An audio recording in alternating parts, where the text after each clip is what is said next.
Espírito, tentei resumir a forte evidência bíblica de que ambos são a mesma coisa. Ou seja, o autor, com todas as bases bíblicas que a gente viu nas outras aulas e que ele colocou aqui no começo do livro, ele vai dizer que o dom do Espírito e o batismo com o Espírito Santo são a mesma coisa. E que descrevem uma bênção inicial, ele vai dizer, recebida no início da vida cristã. Não subsequente, ela não é recebida algum tempo depois. E que, portanto, é uma bênção universal concedida a todos os cristãos, não é esotérica, é secreta, experimentada somente por alguns. Achei interessante ele começar o capítulo falando sobre a plenitude desse jeito.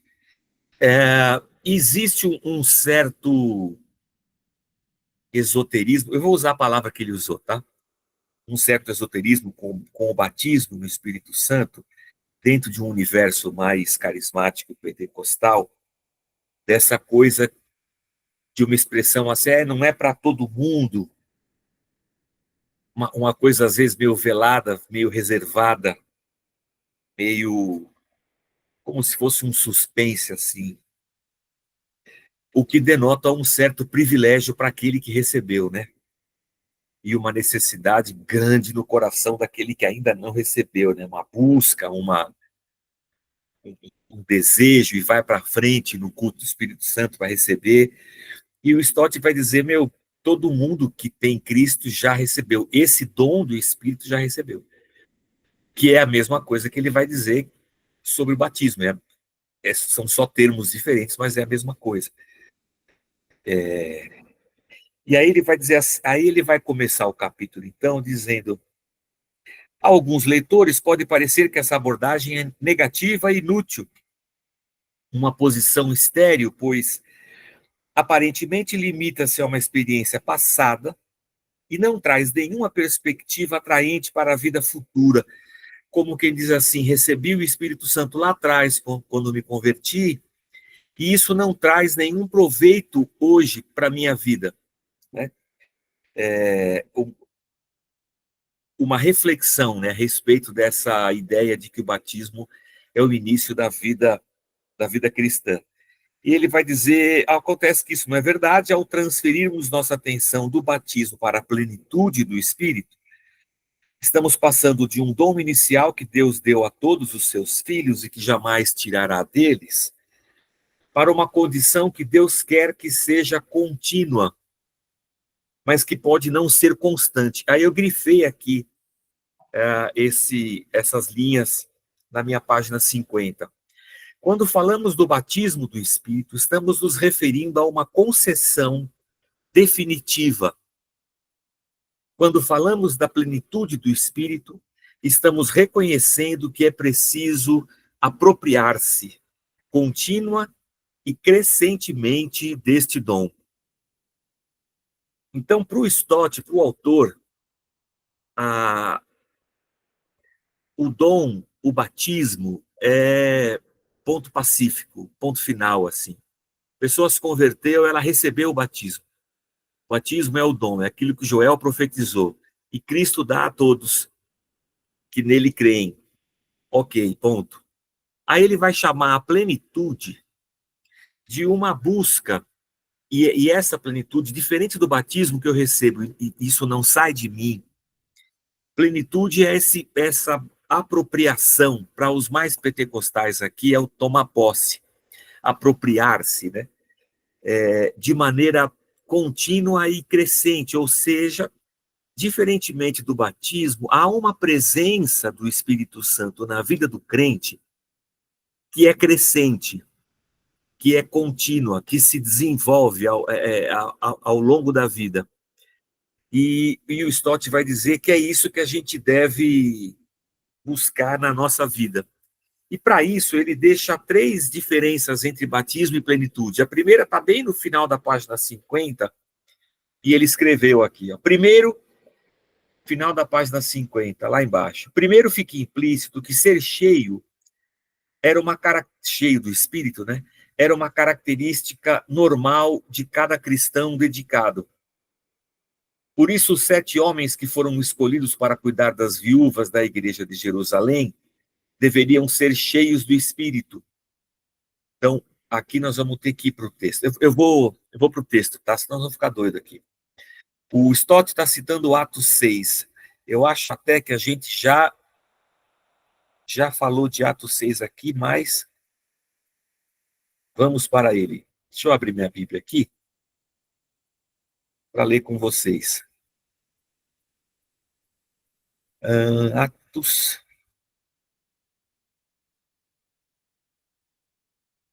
Ele, 6, capítulo 3. Sendo assim, irmãos, Atos capítulo 6, versículo 3. Sendo assim, irmãos, escolham 7 homens respeitados, cheios do Espírito Santo e de sabedoria, e nós os encarregaremos desse serviço, que era o serviço de servir as mesas, né? Então nós nos dedicaremos à oração e ao ensino da palavra. Olha que interessante a colocação dos apóstolos.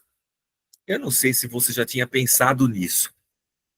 Os apóstolos estão, é o capítulo 6 de Atos, já aconteceu Atos 2, a igreja está crescendo em Jerusalém, e os apóstolos estão enroscados, porque todo mundo deu tudo o que tinha como oferta aos pés dos apóstolos, e agora as pessoas no dia a dia não tem nada, porque todo mundo deu tudo. E cabe aos apóstolos diariamente repartir dessas ofertas que eles receberam, repartir entre a comunidade para que todos sobrevivam diariamente. Só que isso começou a roubar o tempo dos apóstolos, assim, assustadoramente, dos 12, né? Eles não tinham tempo de orar, de ensinar, de nada, eles só tinham tempo de ficar distribuindo mantimento para o povo. Aí eles falam assim em Atos 6, gente, não vai dar não. Escolham entre vocês 7 homens. Eles vão ser servos nessa área aí. Nós vamos continuar sendo servos com a palavra e as orações, e esses 7 homens vão ser servos servindo as mesas. E quais as características que os apóstolos colocam para esses caras? Eles devem ser homens respeitados, cheios do Espírito Santo e cheios de sabedoria. Não é interessante o fato de que os apóstolos não falam que eles tinham que ser batizados com o Espírito Santo? Eles falam sim que eles deveriam ser cheios do Espírito Santo. Não usa a palavra batismo. Por que eu acho isso interessante? Porque eu acredito que na cabeça dos apóstolos e daquela igreja que está começando ali, a descida do Espírito Santo que acontece em Atos 2, como cumprimento da promessa de Joel, e também cumprimento das palavras de João Batista, e Jesus mesmo disse que eles deveriam ficar em Jerusalém esperando que viesse o Consolador. Quando aquilo acontece em Atos 2, parece que isso já é definitivo na vida daquela igreja e daqueles apóstolos. Ou seja, eles pensam assim: todos nós aqui já temos o dom do Espírito. Não é alguma coisa que eu preciso me preocupar de que as pessoas tenham. Não. O que eu quero é que as pessoas sejam cheias desse Espírito que elas já receberam. Negócio interessante. Mas se eles já receberam, eles não seriam cheios, Jorge? Olha, possivelmente sim. Se eles já receberam, eles já seriam cheios. Mas pensa comigo, a vida cristã não é um Shazam. A vida cristã não é... Quando eu era pequeno, assistia o Sítio do Pica-Pau Amarelo, eles tinham o pó do Pirlim-Pim-Pim. Eu não lembro se era Emília ou se era Narizinho. Ou se era o Sítio do Pica-Pau Amarelo mesmo. Mas eu sei que jogava o pó do Pirlim-Pim-Pim e pronto, resolveu. A vida cristã, ela não é uma mandinga, um mandrake, alguma coisa instantânea. Eu vou até fazer uma vou fazer uma digressão aqui. Eu não sei quem estava no culto domingo, e eu estava falando sobre a carta de Paulo aos Coríntios, segundo aos Coríntios, capítulo 5, quando a gente lê o texto e diz assim: se alguém está em Cristo, é nova criatura, as coisas velhas já passaram, tudo se fez novo. Isso aqui está na cabeça da gente, assim, evangélico, acho que desde que a gente nasce na escola bíblica dominical ou na nossa classinha, quando a gente é criança. Mas a tradução que eu usei no domingo, o tradutor escolheu, ao invés de criatura, ele optou por uma nova criação. Isso faz uma diferença interessante, porque a gente às vezes pensa em criatura, parece que no momento em que Cristo me salva, automaticamente eu já sou uma nova criatura. As coisas velhas ficaram para trás, tudo é novo, e eu sou já uma pessoa pronta, assim, resolvida. E, na verdade, quando o tradutor coloca uma nova criação, ele dá a entender para nós esse aspecto da vida cristã, que ela não é automática, não é um interruptor que a gente vira. Existe um desenvolvimento na relação homem e Espírito Santo, de reconhecimento, de quebrantamento, de perdão, onde o ser humano vai confessar o seu pecado, pedir perdão, onde ele vai ser moldado pelo Espírito, ele vai reconhecer as suas fraquezas, as suas mazelas, os seus pecados, suas deficiências que serão confessadas e colocadas diante do Espírito. Ou seja, há uma relação aqui, homem, e esse Espírito que habita dentro do homem, que ela deve ser constante, contínua e crescente. Constante e contínua é a mesma coisa, né?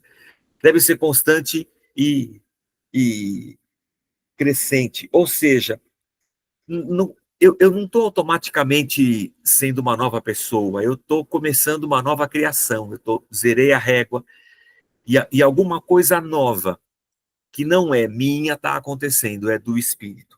Então, quando lá em Atos 6 os apóstolos falam que os diáconos devem ser cheios do Espírito, é essa perspectiva. Gente que na sua vida com Deus, com Cristo, na sua relação de fé, essa pessoa mostra sinais de que o Espírito Santo está moldando ela, tem liberdade para transformá-la, que o Espírito Santo tem acesso à vida dela, que ela é uma pessoa que tem um coração capaz de ser moldado. Essa pessoa é tipo barro na mão do oleiro. E o que Stott vai defender é que essa plenitude do Espírito, diferente do batismo, é o que, na verdade, todo cristão deveria buscar, uma vez que, como ele pensa e diz, todo cristão já foi batizado. O que esse cristão precisa, então, realmente é dessa relação de vida com o Espírito. Em segundo lugar, na página 51, ele vai dizer assim: em segundo lugar, a expressão indica uma capacitação para um ministério ou um cargo especial. Então, ele vai dizer que a diferença entre o batismo com o Espírito Santo e o ser cheia está nessa diferença. Ele vai dizer assim: João Batista seria cheio do Espírito Santo já do ventre materno, aparentemente como preparo para seu ministério profético.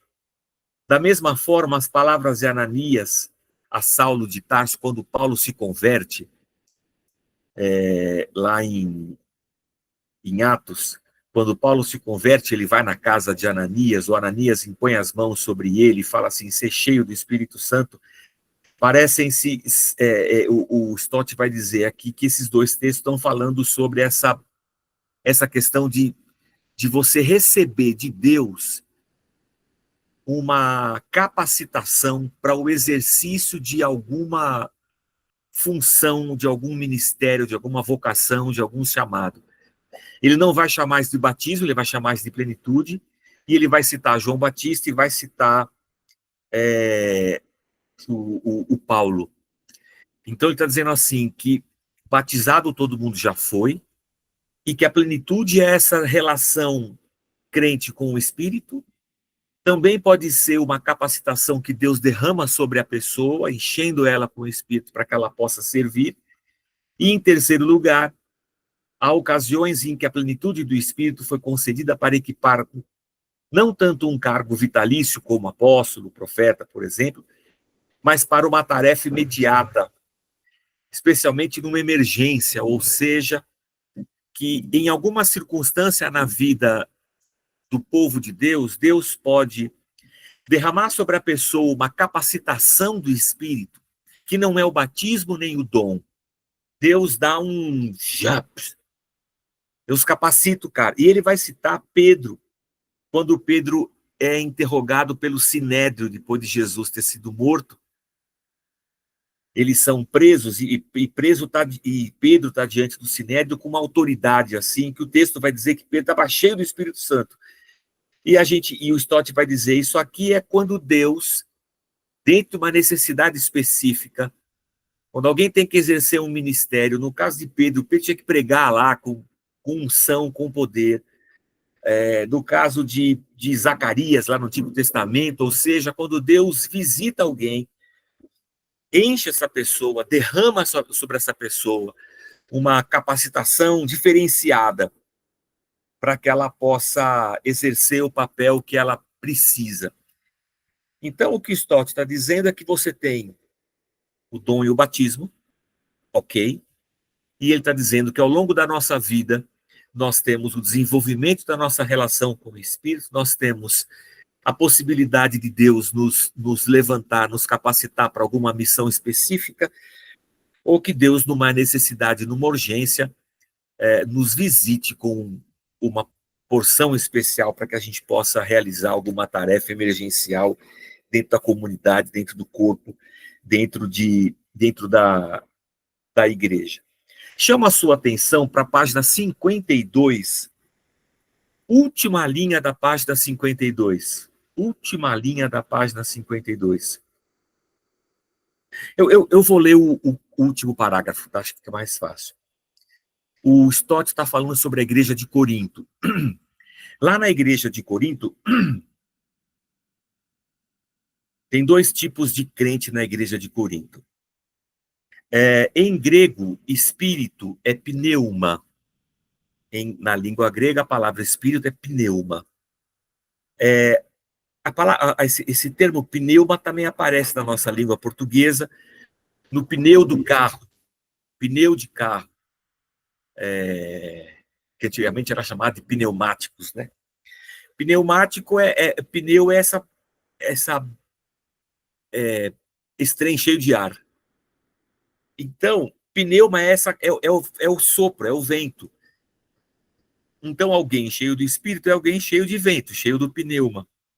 E olha que coisa interessante, os cristãos em Corinto, eles vão falar do cara que é espiritual. Eles vão chamar esse cara de pneuma e vão colocar uma terminação da língua grega. Então, eles falam em pneumatikoi. Então, eles cunham um substantivo, assim, lá em Corinto. O que é um pneumatikoi? Um pneumatikoi é um cristão espiritual. E por que ele fala, mas, ô Jorge, todo cristão é espiritual, pô? Então, teoricamente, sim. Você deve conhecer algum crente carnal. Quando era pequeno, tinha isso aí na escola dominical, na igreja. O crente espiritual e o crente carnal. Tinha até um corinho que a gente cantava que chamava Domingueiro. O crente domingueiro era aquele que só ia na igreja de domingo, então ele era um crente carnal. E o crente espiritual era o crente cheio do Espírito Santo. Isso vem desde lá de Coríntios. No grego, carne é sarx. Carne é sarx. Então, eles falavam assim, o pneumatikoi é o cara espiritual, cheio do espírito, e o sarkikoi, que vem de sarx, de carne, o sarkikoi é o crente carnal. São as duas explicações que o pessoal tem lá em Corinto. O que é interessante em Corinto, na igreja, é que é uma igreja cheia de dons do Espírito Santo, cheia. Acho que tem tudo quanto é dom lá na igreja de Corinto. Ou seja, a questão do dom e do batismo é uma questão clara na igreja de Corinto. Todos eles lá receberam o dom do Espírito, ou o batismo com o Espírito, e todos eles manifestam dons espirituais, que acho que é capítulo 3 ou 4 do nosso livrinho aqui.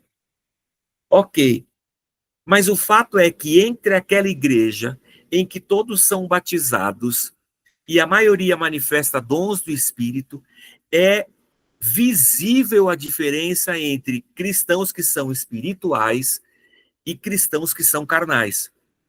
Ou seja, a pessoa ter recebido o dom do Espírito, ter recebido a consciência do pecado, ter se arrependido, e com o Espírito Santo dentro dela ter sido regenerada, ter nascido de novo a partir de Cristo, isso não determina que instantaneamente essa pessoa seja um crente pneumático, cheio do Espírito, transformado. Ele pode ser um crente carnal. Isso aqui, assim, a gente não está especulando.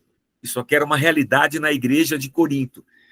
E se era uma realidade lá, aí eu posso especular. Isso aqui pode ser uma realidade na nossa geração hoje. Por isso que o último parágrafo da página 52, o Stott vai dizer assim, ó, os cristãos de Corinto constituem uma advertência solene para nós nesse assunto. Na primeira carta que Paulo lhes escreve, transparece que todos eles tenham sido batizados com o Espírito Santo. Ele vai citar 1 Coríntios 12, 13. Ok. Também, esses cristãos de Corinto tinham sido enriquecidos com todos os dons espirituais. Ele vai usar 1 Coríntios 1, dos versículos 4 a 7. Então, eles foram batizados, eles tinham dons. Mesmo assim, o apóstolo chama de pessoas não espirituais, ou seja, que não estão cheias do Espírito. E aí o que eu grifei aqui, ele deixa claro que a evidência da plenitude do Espírito não é a prática dos dons espirituais. Eles tinham muitos lá. Mas a produção do fruto do Espírito. E isso faltava para aqueles cristãos. Veremos no próximo capítulo o que ele quer dizer com o fruto do Espírito. Ele escreve que não podia chamá-los de pneumaticoi, espirituais, mas somente de sarkinoi, ou sarkikoi, ou seja, carnais, bebês em Cristo. Sua carnalidade ou imaturidade era tanto intelectual como moral. Ela revelava-se em sua compreensão infantil, por um lado, e em sua inveja e competição, por outro lado. Então, eram cristãos infantis, invejosos e morais. Eles eram cristãos, eles manifestavam dons do Espírito Santo, mas eles eram intelectualmente, emocionalmente infantis, eles eram invejosos, eles eram cristãos imorais. Ou seja, eram cristãos cheios de pecado, não que nós não sejamos, mas que nesse processo de viver cristão, ainda tinham uma longa jornada para que pudessem ser transformados e o Espírito Santo pudesse moldá-los a cada dia, amadurecendo-os e fazendo com que eles fossem pessoas mais cheias do Espírito Santo. E aí, no meio da página aqui da página 53, ele vai dizer assim: você percebe que o apóstolo não faz diferença entre os que receberam o batismo do Espírito e os que não receberam. Não é isso que Paulo está dizendo. Ele não está falando assim, entre vocês tem gente batizada com o Espírito Santo, que é boa, e gente não batizada, que é ruim. Não, ele não está dizendo isso aqui. Ele está fazendo uma distinção entre cristãos espirituais e cristãos carnais, ou seja, cristãos cheios do Espírito e cristãos dominados por sua natureza humana. Então, a preocupação de Paulo não é se eles têm muitos dons, se eles foram batizados ou não, se eles estão capazes ou não de exercer ministérios na igreja. O que está pegando para Paulo naquela igreja é que os cristãos apesar de já terem começado a sua jornada com Cristo, abandonaram esse desenvolvimento no espírito. Não abandonaram o pecado, abandonaram uma relação com o espírito. Abandonaram a busca por uma vida de santidade. Talvez a gente pode dizer que eles entraram no piloto automático, caíram na rotina, se ensoberbeceram, acharam que por terem dons já eram perfeitos, mas eram pessoas invejosas, tinham um monte de intriga na igreja e as coisas não andavam. Então, o que preocupa Paulo é aquela igreja estar cheia do Espírito Santo. Não preocupa Paulo aquela igreja ter pessoas batizadas ou não. Até porque, naquele momento, pelo que a gente entende da leitura, tanto os 12 apóstolos lá em Atos 6, como Paulo aqui, na cabeça deles, todo mundo ali já era batizado com o Espírito Santo. Essa não era a questão. A questão é se eles estavam dispostos a enterrar o velho homem, a mortificar a sua carne, a denunciarem os seus próprios pecados, abandonarem os seus pecados, se permitirem ser dirigidos pelo Espírito Santo. Era isso que preocupava Paulo nesse momento. E é isso que deve preocupar a gente na nossa jornada, né? Aí na página 54, antes do subtítulo Apropriação Contínua, tem um parágrafo que vai dizer assim: então, qual é a evidência da plenitude do Espírito? Como é possível conseguir essa plenitude? Para podermos responder essas perguntas, veremos primeiro duas passagens cruciais do Novo Testamento, para em seguida comentar dois problemas contemporâneos. Ele vai falar da primeira passagem, que é João 7, de 37 a 39. Vamos ver, vamos ler a passagem. No último dia, o grande dia da festa, levantou-se Jesus e exclamou: se alguém tem sede, venha a mim e beba. Quem crer em mim, como diz a Escritura, do seu interior fluirão rios de água viva. E aí João comenta e fala assim, isto Jesus disse com respeito ao Espírito que haviam de receber os que nele crescem, pois o Espírito até esse momento não fora dado, porque Jesus não havia sido ainda glorificado. Deixa eu fazer uma ponta aqui, vou sair um pouco do livro de novo. Nós temos 4 evangelhos na Bíblia: Mateus, Marcos, Lucas e João. O primeiro a ser escrito foi Marcos. Marcos foi discípulo de Pedro e Marcos foi discípulo de Paulo. Esse Marcos é o cara que na primeira viagem missionária sai Paulo e Barnabé para uma viagem missionária. E o Barnabé leva um primo, sobrinho dele, João Marcos. Ele vai com os dois na viagem missionária, mas no meio da viagem ele não aguenta. E ele volta. E aí o Paulo fica meio indignado assim, e na segunda viagem ele não quer levar o João Marcos mais. Esse João Marcos depois se torna também discípulo direto de Pedro. E ele pega o relato de Pedro e escreve uma história de Jesus, o Evangelho de Jesus, o Evangelho de Marcos. Quando Marcos escreve esse Evangelho, nós já temos cartas de Paulo escritas. A gente não tem a Bíblia fechada ainda como um cânon completo fechado. A gente tem algumas cartas de Paulo já viajando, e o Marcos, auxiliado por Pedro, escreve esse evangelho. É o menor dos evangelhos, dos 4. Depois disso, o Mateus e o Lucas que escreve Atos, o Mateus e o Lucas pegam esse evangelho de Marcos, e o evangelho de Marcos acaba sendo uma base para o que Mateus vai escrever e para o que Lucas vai escrever também. Há vários trechos de Marcos que são iguais em Mateus, são iguais em Lucas. É claro que talvez o Mateus aqui vai colocar a ótica dele, o ponto de vista dele, e talvez histórias que ele tenha lembrado e que o Pedro não tenha, e que Marcos não tenha colocado. A mesma coisa Lucas. O Lucas faz uma pesquisa gigantesca para escrever o Evangelho de Lucas. Esses 3 a gente vai chamar de evangelhos sinóticos. Sinóticos, porque eles devem ser olhados juntos.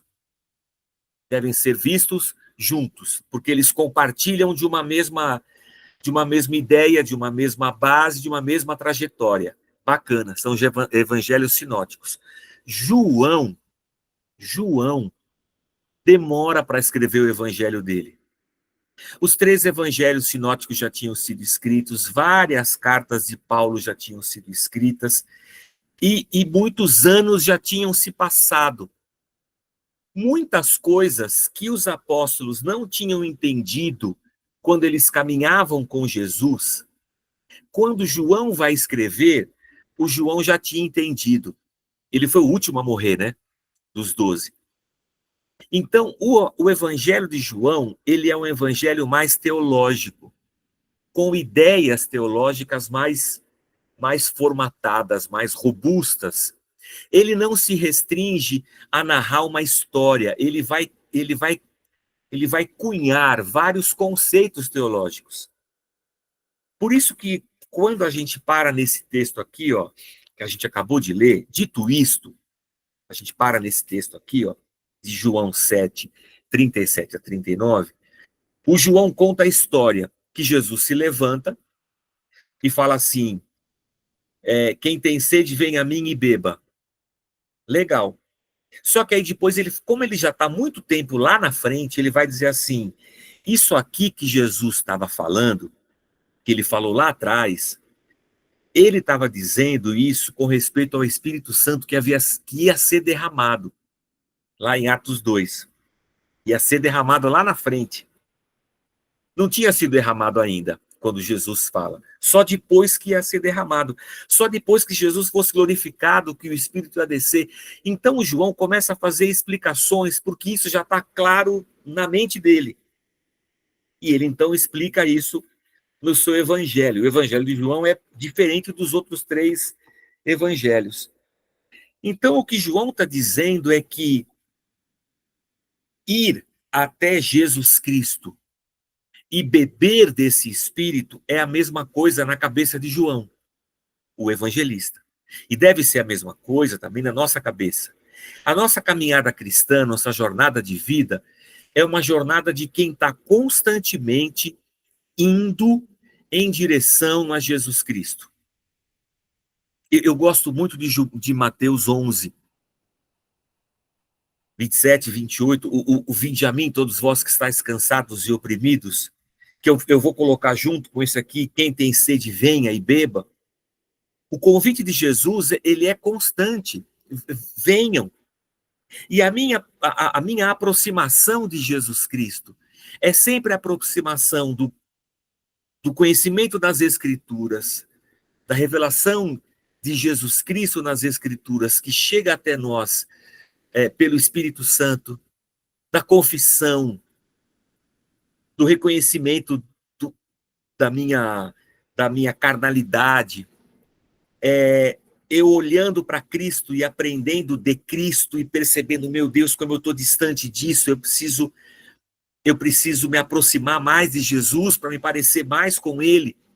Então, João está dizendo que essa aproximação nossa, essa nossa ida até Jesus Cristo não é outra coisa do que nós bebermos desse Espírito Santo cada vez mais, porque nesse momento o Espírito é o Deus conosco. Então ele vai chamar isso de apropriação contínua. Eu estou o tempo inteiro olhando para Jesus e desejando ser igual a ele. Eu não sei se você tem assistido a série do... Esqueci. Eu não sei você, mas é muito interessante você assistir e a gente se emocionar com a cena toda e você falar, meu Deus, eu preciso ser assim, né? Então, é essa ação do Espírito Santo que me quebranta, faz eu olhar para mim e perceber em mim o erro, a distância, faz eu me colocar de joelhos diante de Deus, com o coração quebrantado e me arrependendo, dizendo, Senhor, eu estou longe disso. É essa apropriação da pessoa de Cristo, para que ela seja encarnada em mim. É por isso que João Batista vai dizer, o importante é que Jesus cresça e eu diminua. Paulo vai dizer, não vivo mais eu, mas Cristo vive em mim. É quando a gente vai se assemelhando a Jesus, não por cumprir ordenações religiosas, mas por uma vida de você ser moldado, quebrado, nessa relação de intimidade com o Espírito. Então, para Paulo, e aí, com relação à igreja de Corinto, eu acho que para nós hoje, ele vai, essa é a coisa mais importante, ele vai dizer. Eu acredito que no pentecostalismo, no movimento carismático, tenham se colocado muito a importância no dom carismático, na manifestação carismática, o que se torna uma manifestação impessoal, eu acho que até apessoal. E naquela situação, o Espírito Santo deixa de ser a pessoa de Deus que vai nos moldar para nos assemelhar a Cristo. E o Espírito passa a ser um poder, uma autoridade, uma energia, uma força, uma unção, mas uma unção apessoal, né? É só uma força que eu recebo e faço as coisas. E Paulo aos Coríntios está dizendo, não, o que realmente vai determinar a nossa jornada é o quanto de Cristo está em nós. Então, aproveitando e para citar o The Chosen, eu fico me perguntando o quanto nós somos parecidos com Jesus Cristo. Olhando para a série, lendo os evangelhos, quando alguém hoje na sociedade olha para mim, para a Flávia, para o Lelo, para a Ivana, quando alguém olha para a gente no nosso exercício de vida, eu como pai, você como mãe, como filho, como profissional, como amigo, como cidadão, quando olham para a gente no chão da vida, na vida vivida aqui embaixo, não no domingo, na igreja, não quando o fogo desce, quando a canela esquenta, mas aqui na vida, quando alguém olha para a gente, o que ele vê? É isso que Paulo talvez esteja preocupado em Corinto, é isso que me preocupa hoje. Será que quando olham para nós, eles veem Cristo? O amor de Cristo, a misericórdia de Cristo, a graça de Cristo, a esperança, a fé de Cristo? Será que eles olham para nós e percebem que, por causa da presença desse Espírito Santo, do qual nós nos apropriamos constantemente, essa presença de Deus vai moldando a gente de um jeito e que a pessoa fala assim, meu, não parece crente, parece um cara do bem, parece, pô, o cara é diferenciado, tem uma energia, um axé, o cara não tem nem palavra para falar, porque Deus está ali se movendo. Quando você coloca muito a importância no dom carismático, não que eles não sejam, porque eles são úteis para servir a igreja, mas quando eu coloco muito a importância no dom e transformo essa espiritualidade não na aparência de Cristo ou na manifestação do fruto, mas a espiritualidade no exercício de um poder, aí a gente vê um monte de distorção. Coisas que não parecem Cristo. Às vezes eu vejo umas coisas que não parecem Cristo, meu. Eu não vejo aquilo nas Escrituras. Não sei, é um negócio meio esquisito. Então, acho que Stott está batendo nessa pauta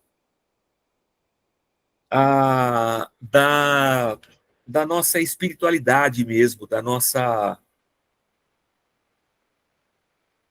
do fato de sermos cheios do Espírito Santo. Vou parar aqui, tá? Vou parar aqui e vou abrir a câmera. Já são 9h20. Alguém quer falar alguma coisa? Fica à vontade. Você leu, você achou interessante, gerou uma dúvida, você quer fazer um comentário? A hora é agora.